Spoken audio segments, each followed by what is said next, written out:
আমার হাতে দেখতে পাচ্ছেন এটা হচ্ছে আকন্দ পাতা।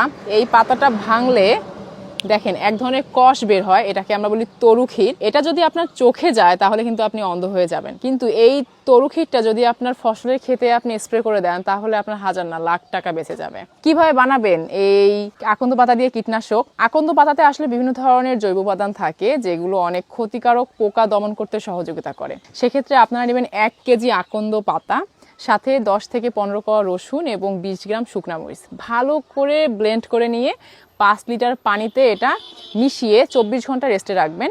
তারপর ফসলের ক্ষেতে স্প্রে করে দিবেন। সপ্তাহে 1 থেকে 2 দিন স্প্রে করে দিতে পারেন এবং স্প্রে করার সময় পাতার নিচের দিকে ভালো করে স্প্রে করে দিবেন। এতে যেটা হয়, জাপ পোকা, ফল ছিদ্রকারী পোকা, থ্রিপস, বিটল পোকা, লাল মাকড় সহ বিভিন্ন ধরনের ক্ষতিকারক পোকা দমনে এটা ভালো কাজ করে থাকে। এবং মজার বিষয় হচ্ছে এটা কিন্তু উপকারী পোকা যেমন মৌমাছি এই ধরনের পোকার কোনো ধরনের ক্ষতি করে না। এই কীটনাশকটা পরিবেশ বান্ধব এবং আপনি চাইলে খুব সহজেই ব্যবহার করতে পারেন।